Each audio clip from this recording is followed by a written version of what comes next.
Selamat sore Bapak Ibu Saudara yang dikasihi Tuhan, Opa, Oma, Yangti Yangkung, Mbah Uyut, Mbah Kakung. Selamat bertemu kembali dalam persekutuan bulanan Komisi Usia Lanjut GKI Salatiga hari ini Kamis 20 Mei 2021. Persekutuan kita hari ini akan dilayani oleh Pendeta Esther Tulung dengan tema melayani bersama yang muda. Bagaimana kabarnya? Tentu kita semua dalam kondisi kita masing-masing. Bagi kita yang sehat atau kita yang sedang dalam kelemahan tubuh pun, marilah kita terus untuk bersyukur. Karena tidak ada yang lebih indah selain bersyukur.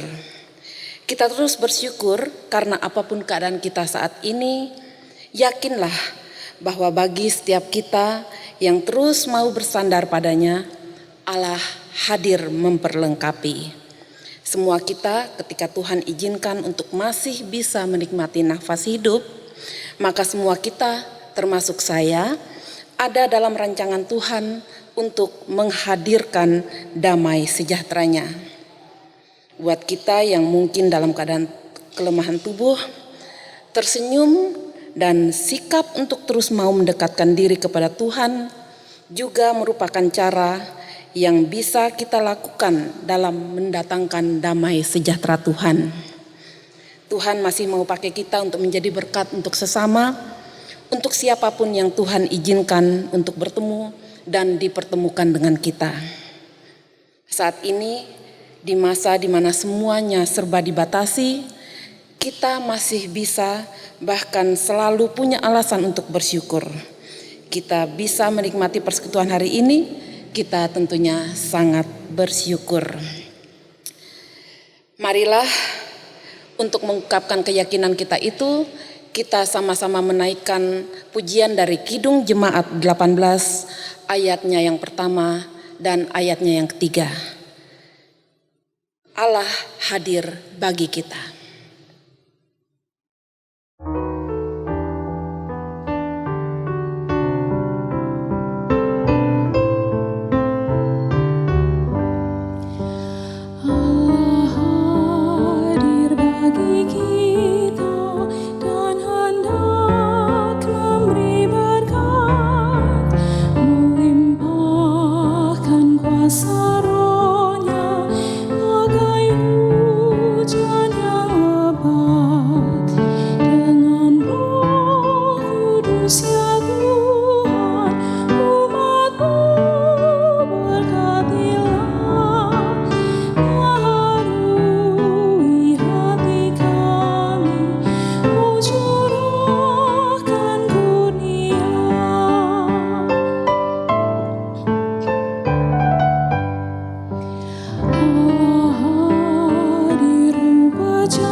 Bapak Ibu Saudara yang dikasihi Tuhan, marilah kita mohon penyertaan Tuhan, kita datang ke hadiran Tuhan, kita berdoa. Bapa kami yang ada di dalam sorga, Bapa yang penuh kasih, di tengah-tengah keberadaan dunia yang serba dibatasi saat ini, kami sungguh bersyukur karena Tuhan masih terus memperlengkapi kami, sehingga jiwa kami boleh tetap dan terus menerima penyegaran yang daripadamu. Seperti saat ini ketika kami melakukan persekutuan online. Kami mau betul-betul menikmati saat persekutuan ini untuk menyegarkan sel-sel tubuh kami, untuk menyegarkan darah kami, tubuh kami, agar kami semakin bersemangat menjadi bergairah dalam kami menjalani hari-hari ini. Dan kami dalam hikmat Tuhan dimampukan untuk menghadirkan damai sejahtera Tuhan. Hadirlah Tuhan, hadirlah Roh Kudus. Di dalam nama Tuhan Yesus Kristus kami naikkan doa ini. Amin. Saudara-saudara sekalian, saat ini kita akan membaca nats pembukaan. Mari kita sama-sama membuka Alkitab kita dari Mazmur 118 ayatnya yang ke-29. Kita akan membacanya secara bersama-sama. Mazmur 118 ayatnya yang ke-29. Bersyukurlah kepada Tuhan sebab Ia baik, bahwasannya untuk selama-lamanya kasih setianya.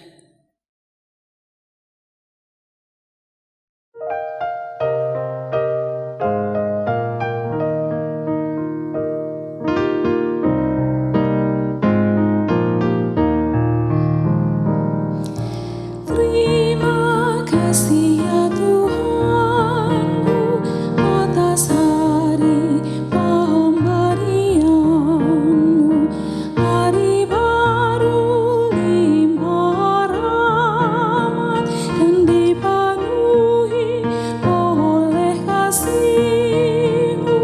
Kau curahkan pada umat-Mu, Kau curahkan pada umat-Mu. Kan ku pakai waktu itu melakukan tanggung jawabku dan menolong sesamaku menurut firman serta karya-Mu. Karena itu makna kasih-Mu, karena itu makna kasih-Mu.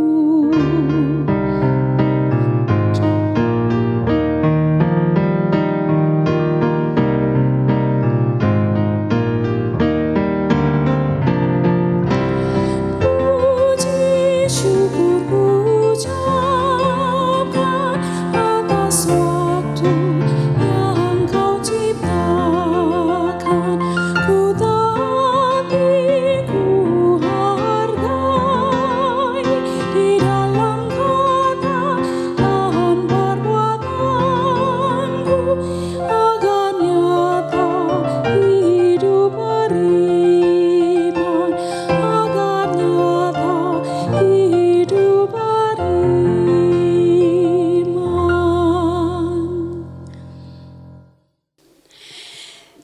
Shalom, Oma Opa, Tante Om, dimanapun kita berada. Selamat sore semuanya, lagi semangat? Hati yang gembira adalah obat, jadi mulailah tersenyum hari ini. Karena besok juga kita masih tetap membutuhkan energi yang besar untuk bisa menghadapi hari yang dianugerahkan Tuhan. Nah, hari ini Bapak Ibu Saudara, Oma Opa, Tante Om, kita akan sama-sama ada di dalam kebenaran firman Tuhan. Judulnya hari ini temanya sangat menarik dan sangat menantang, yaitu melayani bersama yang muda. Nah, ini kan susah-susah gampang dan yang jelas ini sangat menantang kita. Karena itu sebelum kita membaca dan merenungkan firman Tuhan, mari berdoa. Kami mengucap syukur kepadamu ya Tuhan Allah kami untuk segala sesuatu yang Engkau izinkan bagi kami. Termasuk kami bersyukur karena anugerah umur panjang Tuhan berikan kepada Oma Opa terkasih, Tante Om kami terkasih yang ada di rumah dimanapun mereka berada saat ini. Kami pun bersyukur karena ada banyak keteladanan iman yang boleh kami terima dalam perjumpaan kami dengan orang tua kami. Tetapi Tuhan, Terkadang di dalam praktek hidup kami ada begitu banyak hal yang membuat kami harus berjuang. Bagaimana kami harus bersinergi, bekerja sama, memiliki hati, memberikan ruang kepada yang lebih tua dan kemudian memberi ruang kepada yang lebih muda untuk kami sama-sama melayani Engkau. Karena itu Bapa, kami rindu Engkau mengurapi kami dengan kuasa Roh Kudus-Mu, sehingga dengan cara Tuhan mengurapi kami, memberikan kami kuasa. Kami tidak hanya mampu untuk membaca, mendengar dan merenungkan, tetapi kami pun memiliki hati yang bersemangat, hati yang penuh dengan sukacita, damai sejahtera untuk melakukan firman-Mu. Karena itu Bapa, kami rindu Engkau bersabda dan berfirman bagi kami. Di dalam nama Tuhan Yesus kami berdoa. Amin. Oke, Bapak Ibu Saudara, Oma Opa yang terkasih dalam Tuhan, hari ini kita akan membaca di dalam surat Rasul Paulus kepada jemaat di Korintus. Kita akan baca 1 Korintus pasal 4 ayat 14 sampai ayat 17. 1 Korintus 4 ayat 14 sampai ayatnya yang ke-17. Sampun pinanggih? Oke, sampun ya. Oke. Bagian ini dibawa judul Rendahkanlah Dirimu. Hal ini kutuliskan bukan untuk memalukan kamu, tetapi untuk menegur kamu sebagai anak-anakku yang kukasihi. Sebab sekalipun kamu mempunyai beribu-ribu pendidik dalam Kristus, kamu tidak mempunyai banyak bapa. Karena akulah yang di dalam Kristus Yesus telah menjadi bapamu oleh Injil yang kuberitakan kepadamu. Sebab itu aku menasehatkan kamu, turutilah teladanku. Justru itulah sebabnya aku mengirimkan kepadamu Timotius, yang adalah anakku yang kukasihi dan yang setia dalam Tuhan. Ia akan memperingatkan kamu akan hidup yang kuturuti dalam Kristus Yesus, seperti yang kuajarkan di mana-mana dalam setiap jemaat. Sampai demikian jauh pembacaan kita. Terpujilah Kristus. Haleluya. Oke, Bapak Ibu Saudara yang terkasih dalam Tuhan, Oma Opa, piye kabare? Saya sangat yakin kalau bisa ada di depan HP sekarang, bisa ada di depan laptop sekarang dengan cucu atau dengan anak, pasti paling kurang hatinya lagi bersemangat, hatinya lagi berkobar-kobar ya untuk menantikan kehadiran Tuhan lewat persekutuan Cool, Komisi Usia Lanjut GKI Salatiga. In Jesus name, saya berdoa di dalam nama Tuhan Yesus gitu. Sukacita dan damai sejahtera dialami oleh oma-oma dan opa-opa. Nah, hari ini saya harus jujur mengatakan bahwa ketika saya mendapatkan surat begitu, surat undangan dan kemudian jadwal, kemudian tema, dan saya melihat bagian saya gitu, itu judulnya melayani bersama yang muda. Saya sedikit tersenyum begitu. Kemudian saya langsung membayangkan kira-kira apa yang harus disampaikan sebagai bagian dari maksud Tuhan, firman Tuhan bagi kita untuk kita sama-sama menyelami apa yang dimaksudkan dengan tema ini. Dan ternyata memang kita tidak bisa pungkiri bahwa tema ini atau kondisi ini adalah kondisi yang susah-susah gampang. Benar ya? Saya ingat dulu waktu masih SD itu ada pepatah kuno banget, lama banget gitu. Yang mengatakan guru kencing berdiri, ya tah? Murid kencing berlari gitu.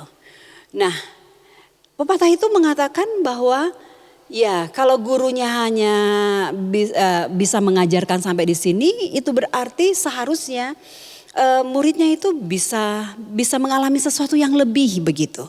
Bisa mengalami sesuatu yang kalau boleh begitu dia memiliki value atau memiliki nilai yang lebih daripada orang yang mengajarkannya. Nah, kalau kita sudah berbicara tentang guru dan murid, itu berarti pastinya kita akan langsung otak kita langsung sampai kepada ya usia pasti berbeda. Pengalaman pasti berbeda, asam garam dalam kehidupan itu pasti satu dengan yang lain itu berbeda. Dan orang yang positif akan melihat bahwa ya memang harus seperti itu gitu. Kenapa? Karena zaman berubah. Kenapa? Karena di usia tertentu kita juga ada sebagian orang yang bisa sedikit stagnan gitu, tidak lagi berkembang dan seterusnya. Dan ada orang-orang tertentu gitu, orang-orang muda khususnya yang bisa memberikan masukan begitu, bisa memberikan sesuatu. Oke, di satu sisi kita bisa lihat bahwa ada sebuah pepatah pada satu masa itu sangat positif gitu. Jadi ada usaha juga dari seorang guru untuk membuat anak didiknya menjadi lebih baik. Contohnya Rasul Paulus begitu. Tetapi di dalam kenyataannya makanya saya mengatakan ini adalah sebuah tema yang menantang. Kenapa? Karena tidak semua orang bisa menerima kondisi atau situasi yang seperti ini gitu. Situasi di mana orang yang lebih muda itu lebih wow, lebih hebat gitu. Orang yang lebih muda itu lebih banyak bicaranya gitu. Orang yang lebih muda itu dalam tanda kutip ya ini dalam tanda kutip mengatur orang-orang yang lebih tua begitu. Nah biasanya kalau ada istilah zaman dulu lagi gitu yang sampai sekarang juga masih sedikit mewarnai kehidupan bersama kita. Kalau ada orang muda yang mulai bicara kemudian ada orang yang lebih tua atau lebih matang daripada dia. Menjadi pendengar atas apa yang dibicarakan oleh orang muda itu selalu bukan selalu ada juga yang mengatakan begini, kamu memang siapa sih? Anak kemarin kok ngatur-ngatur, masih bawa kencur kok ngatur-ngatur. Ada yang kayak gitu ya. Nah, kita akan bahas itu hari ini gitu, karena ada sebuah rencana Tuhan, ada visi Tuhan ketika Rasul Paulus memberikan sebuah keteladanan kepada jemaat yang besar, namanya itu jemaat Korintus. Jemaat Korintus adalah jemaat yang mereka sudah mendengar firman Tuhan. Mereka sudah mendengar kabar baik tentang Yesus adalah Tuhan. Yesus adalah guru yang agung. Yesus merombak semua tradisi-tradisi. Dan kemudian Yesus membawa nilai-nilai kemanusiaan. Dan yang paling besar daripada itu Yesus membawa nilai kasih dalam kehidupan bersama. Mereka tahu itu. Gitu. Mereka itu menjadi orang-orang di Korintus yang mau membuka telinganya untuk mendengarkan tentang kabar baik dari Tuhan. Itu betul-betul disapa oleh Rasul Paulus, termasuk disapa oleh Rasul Paulus. Mari kita lihat ya, ayat 15. Kita mulai dari ayat 14 dan ayat 15. Oke ya. Hal ini kutuliskan bukan untuk memalukan kamu. Hal yang mana yang dimaksudkan oleh Rasul Paulus? Itu ada di ayat 13. Yuk kita buka yuk. Alkitabnya. Kita buka lagi. 1 Korintus 4 tadi ayat 14 ya kita baca tadi ya. Mari kita lihat mulai ayat 11. Apa yang dimaksudkan oleh Rasul Paulus di ayat 14 ketika mengatakan hal ini kutuliskan bukan untuk memalukan kamu. Hal yang mana? Mulai ayat 1 sampai ayat 13. Tapi mari kita baca saja dulu di ayat 11 sampai ayat 13. Oke. Sampai pada saat ini kami lapar, haus, telanjang, dipukul, dan hidup mengembara, kami melakukan pekerjaan tangan yang berat. Kalau kami dimaki, kami memberkati. Jadi bagus banget nih. Kalau ada stabilo, ada apa namanya? Ada stabilo, ada pulpen, ada spidol gitu. Boleh dicoret sedikit gitu, digaris gitu. Oke.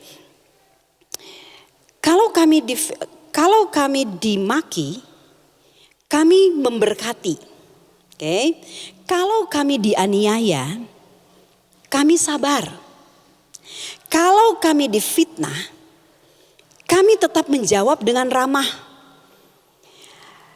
Kami telah menjadi sama dengan sampah dunia, sama dengan kotoran dari segala sesuatu sampai saat ini. Jadi yang mau dimaksudkan oleh Rasul Paulus, dia mau mengatakan bahwa kalau baca dari awal begitu, dia mau mengatakan bahwa benar orang Korintus itu punya gairah untuk belajar, gitu. Sejak mereka mendengarkan kabar baik dari Rasul Paulus, kemudian ada orang-orang lain yang sudah mengikuti Rasul Paulus, tahu tentang kabar baik, mereka saling belajar begitu tentang kabar baik. Ya toh? Mereka saling belajar tentang firman Tuhan. Mereka menimba ilmu pengetahuan. Tetapi ada sedikit bahaya gitu. Ketika mereka memiliki gairah untuk belajar, semua pengetahuan itu maunya mereka ambil gitu. Sehingga filsafat dunia begitu. Kemudian pengetahuan dari aliran-aliran lain pun mereka tampung semua. Tetapi yang mau disoroti oleh Rasul Paulus bukan masalah apa yang kalian pelajari yang di luar. Tetapi ketika engkau belajar tentang firman Tuhan, ketika engkau tahu tentang firman Tuhan, seharusnya itu menjadi sesuatu yang mendarah daging di dalam hidup kita, sesuatu yang orang muda bilang ngeblend begitu. Ingat ada mesin blender, mesin blender itu kan dia mencampur semuanya gitu. Jadi pengetahuan firman Tuhan, apapun yang kita belajar tentang Yesus, kesaksian tentang Yesus, mengasihi, kemudian hal pengendalian diri, hal ketekunan, hal keberanian dalam memberitakan Injil. Itu tidak hanya sebatas pada pengetahuan saja gitu. Oke, gak hanya berhenti pada aku tahu bahwa kasih itu adalah ajaran dari Yesus. Gitu. Aku tahu bahwa orang Kristen itu harus mengasihi sesamanya. Titik. Gak hanya itu. Tetapi itu harus dibuahkan dalam hidupmu gitu. Itu harus berbuah. Apa sih itu kasih? Karena kalau kita mau mengatakan diri kita ini sebagai teladan kepada orang lain, orang gak akan lihat apa isi kepalamu gitu. Apa isi kepala kita? Kita pintar enggak? Kita membaca kita sudah berapa kali nih? Kejadian sampai Wahyu. Sudah berapa puluh ayat, berapa ratus ayat yang kita hafal. Orang enggak akan lihat itu. Orang hanya bilang ya kamu memang pintar untuk menghafal, selesai gitu. Tetapi apakah kita bisa menjadi teladan bagi orang lain? Nah, itu yang menjadi pertanyaan. Itu yang menjadi fokus dari Rasul Paulus. Itu sebenarnya jadi Rasul Paulus mengatakan ketika kami dimaki, kami memberkati. Itu wujud nyata dari apa yang ia imani, apa yang ia pelajari. Apa yang dia tahu tentang kabar baik. Tentang apa yang dilakukan oleh Yesus. Itu yang harus dia lakukan gitu. Nah, makanya di sini dia soroti seperti ini gitu. Tetapi untuk menegur kamu sebagai anak-anakku yang kukasihi. Sebab sekalipun kamu mempunyai beribu-ribu pendidik dalam Kristus, kamu tidak mempunyai banyak bapa. Rasul Paulus sangat percaya diri. Rasul Paulus sangat tahu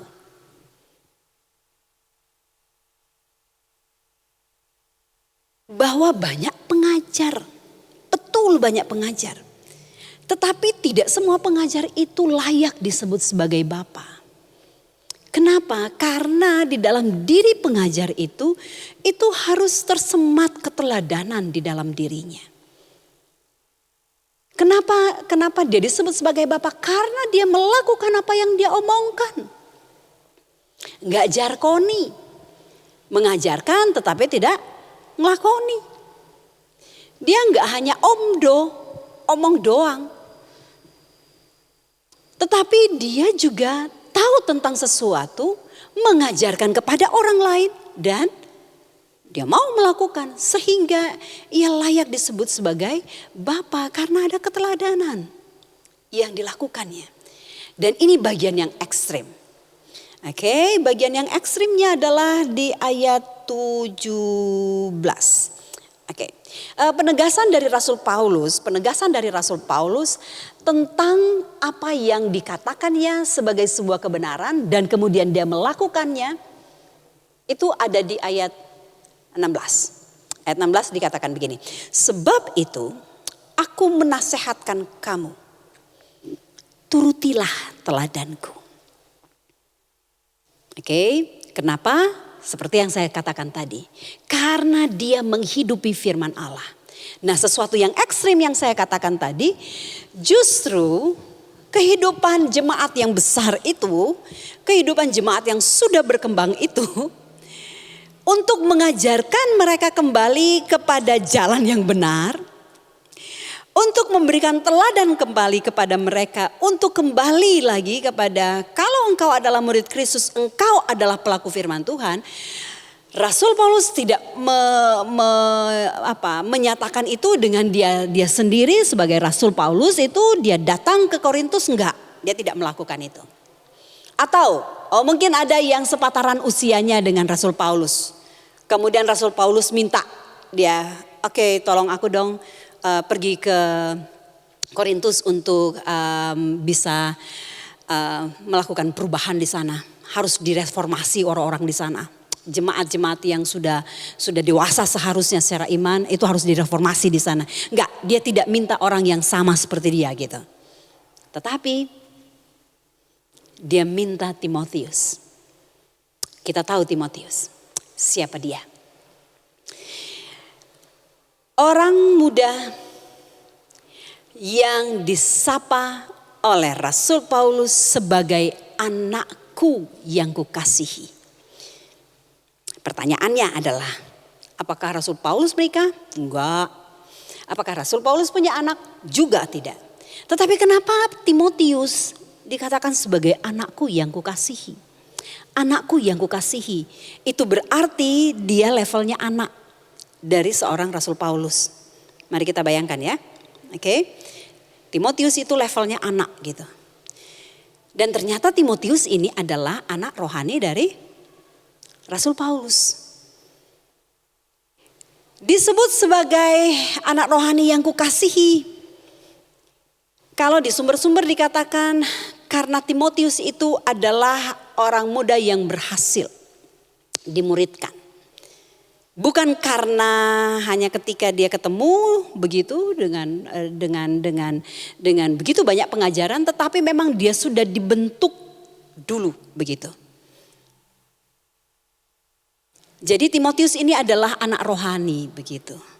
Nah, sebenarnya yang diharapkan gereja-gereja itu punya sistem seperti itu gitu. Jadi yang lebih dewasa imannya itu membimbing. Jadi kalau misalnya anak-anak remaja, pemuda gitu sudah mau masuk ke CD misalnya, seharusnya itu sudah harus lebih getol gitu. Ada orang-orang dewasa yang di sekitar mereka yang harusnya harus militan mengajarkan kepada mereka dan meneladankan gitu. Sesuatu yang baik kepada mereka.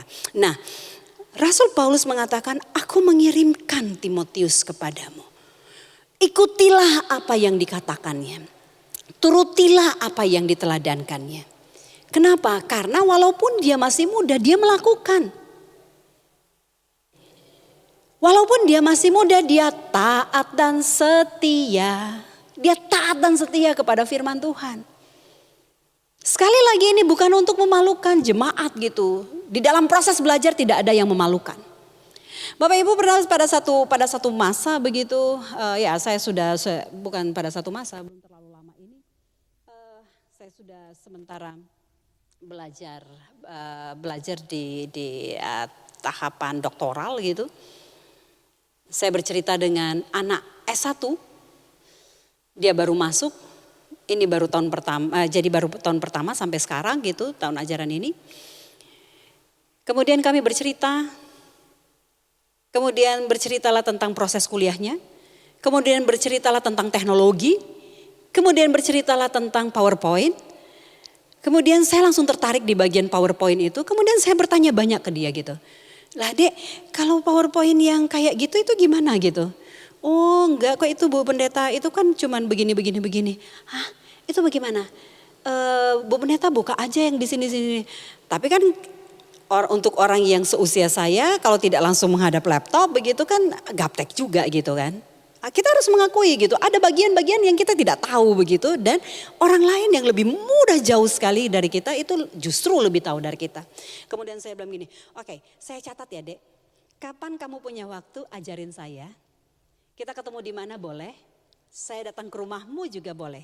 Untuk apa? Untuk belajar. Untuk apa? Untuk menimba pengetahuan yang dia punya dan saya tidak punya gitu.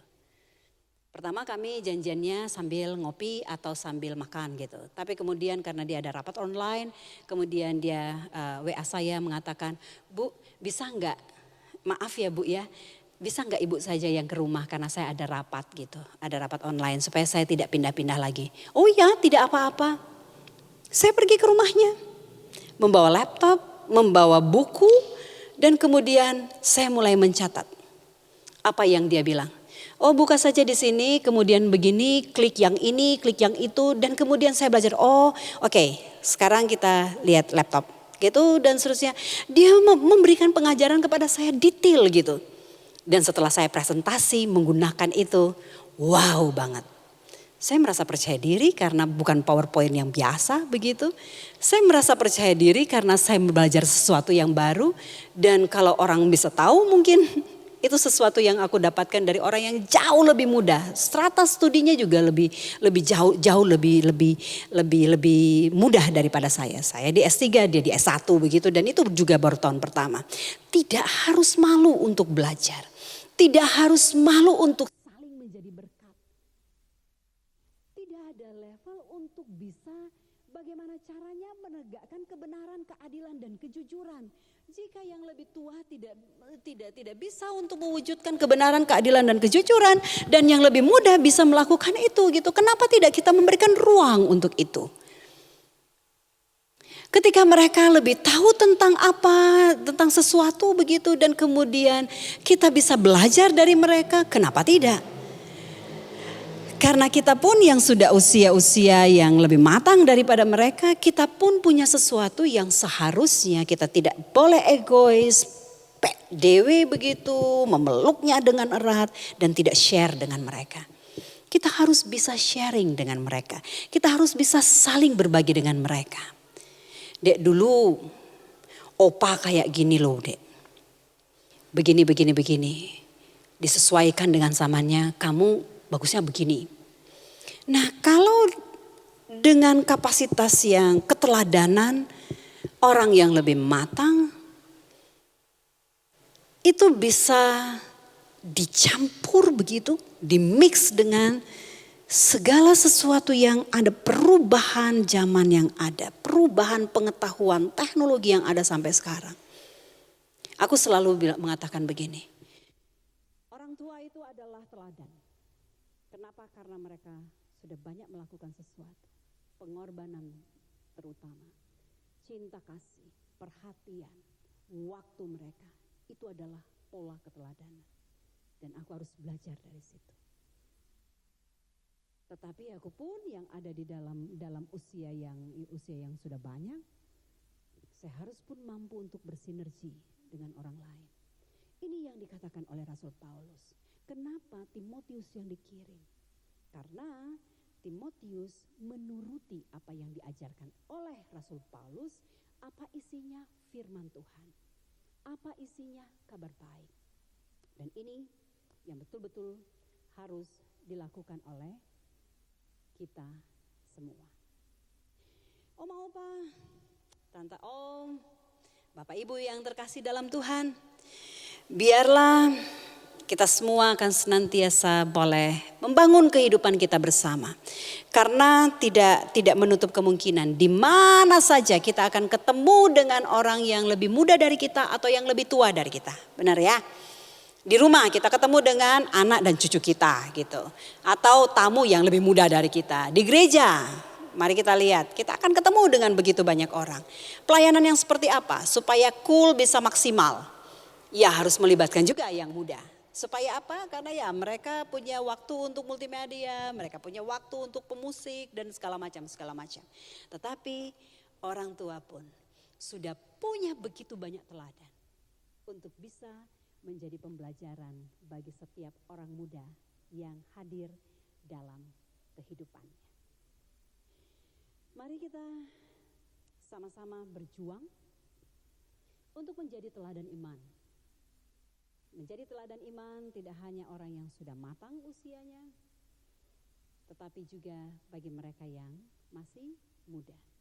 Hanya dibutuhkan sebuah keluasan hati untuk ada orang bisa masuk di dalam setiap apa yang menjadi kebutuhan kita. Apakah itu pengetahuan, apakah itu pengalaman. Untuk kita saling belajar, menerima berkat dan menjadi berkat Tuhan. Tuhan menolong kita, Tuhan memberkati kita, kita mengucap syukur untuk setiap apa yang Tuhan layakkan bagi kita. Amin. Saat teduh bagi kita.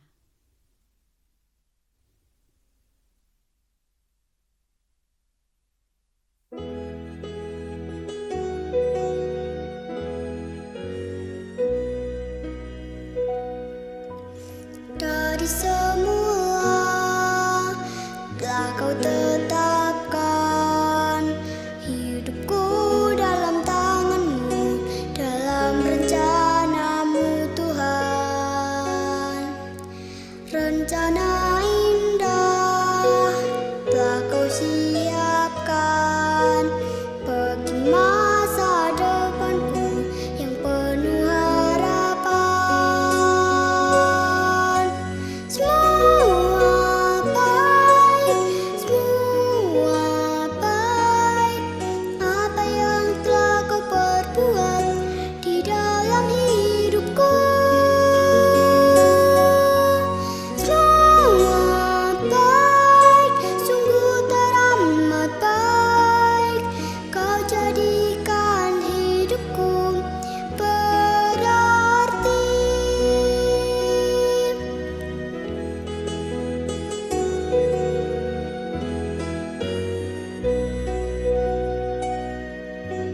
Rencana indah telah Kau siapkan bagi masa depanku yang penuh harapan. Semua baik, apa yang telah Kau perbuat di dalam hidupku. Semua baik, sungguh teramat baik. Kau jadikan hidupku berarti.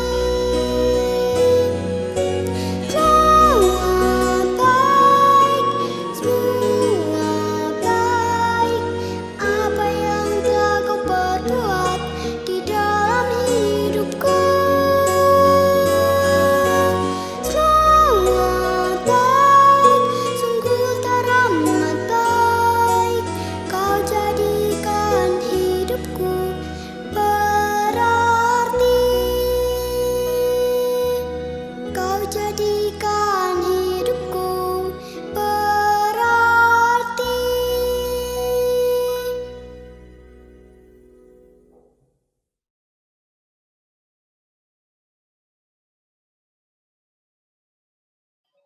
Bapak, Ibu, Saudara-saudara yang mengasihi dan dikasihi Tuhan Yesus Kristus, marilah kita bersama dengan umat Allah di masa lalu, masa kini, dan masa depan mengingat pengakuan pada baptisan kita menurut pengakuan iman rasuli.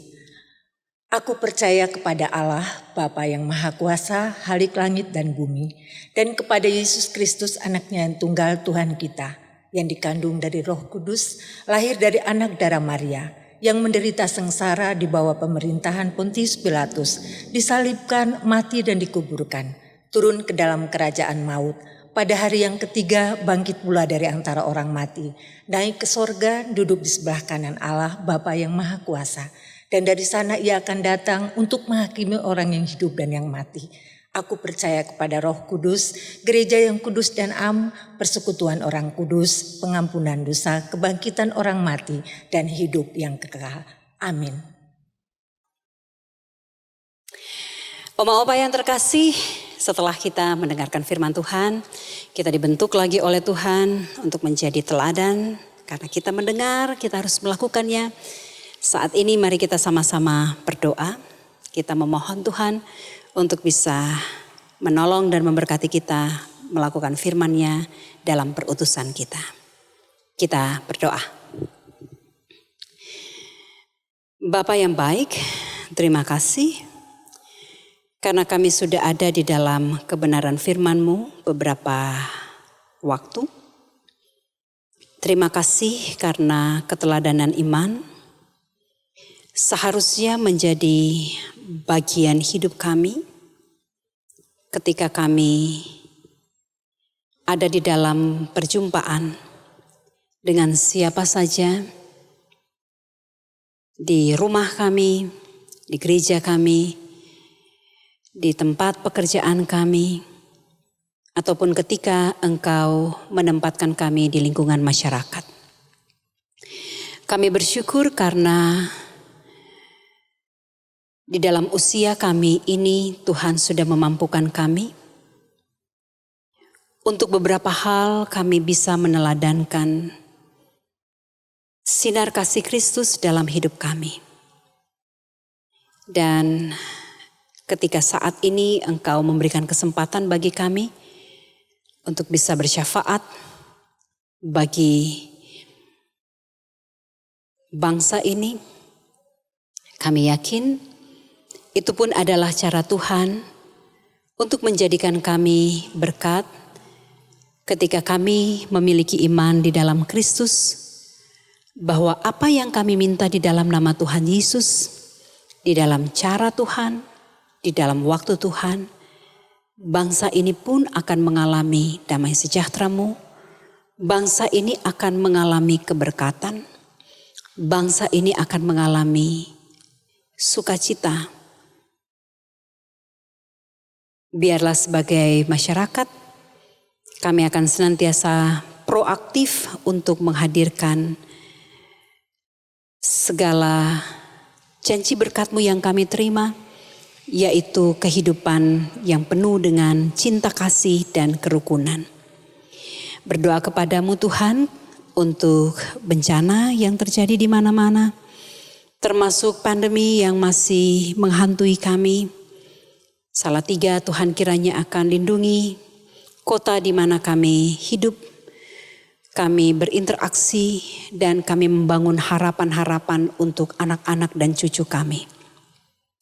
Tetap berkati mereka semua yang ada di garda depan, tetap berkati untuk usaha vaksinasi, tetap berkati untuk segala upaya yang kami lakukan ketika kami berusaha untuk disiplin dengan kebiasaan baru, menggunakan masker, cuci tangan, menjauhi kerumunan, dan menggunakan hand sanitizer. Tuhan kiranya akan menolong dan memampukan kami.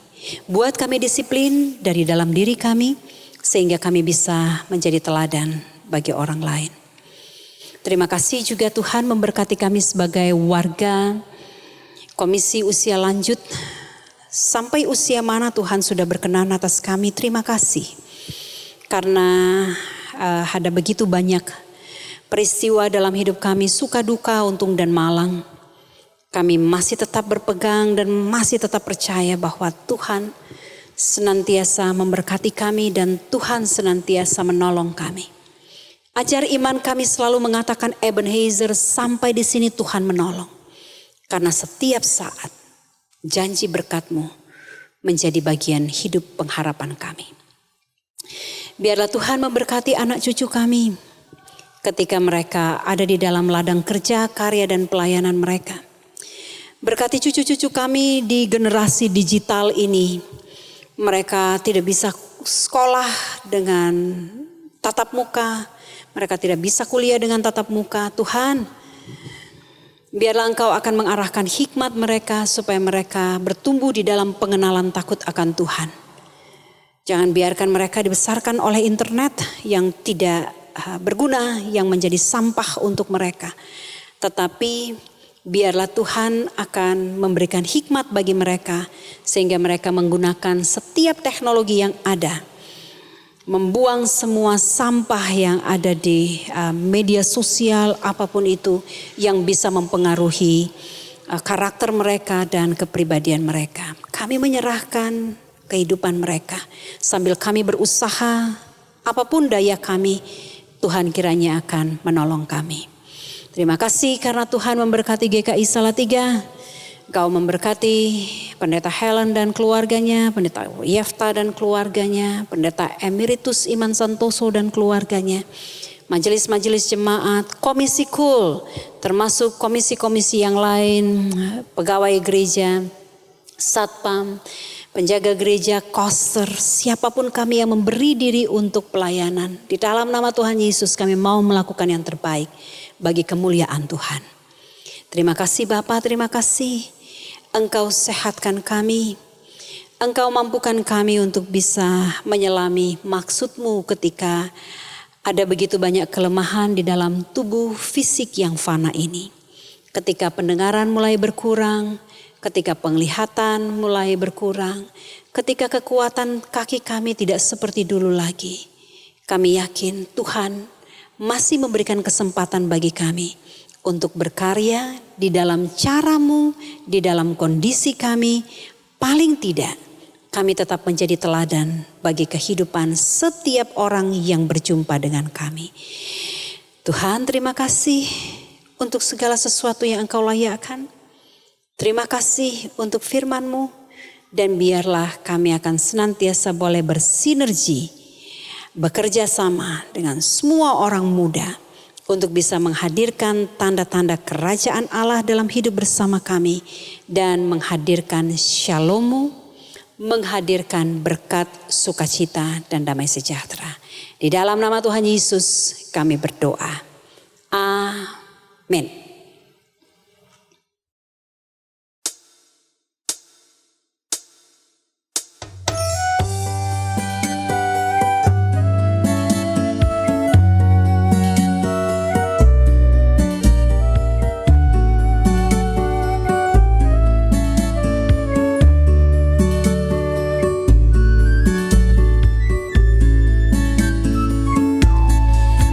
Hidup ini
Opa Oma, Yangkung, Bapak Ibu Saudara yang dikasihi Tuhan, kita sudah sampai pada penghujung persekutuan kita pada hari ini.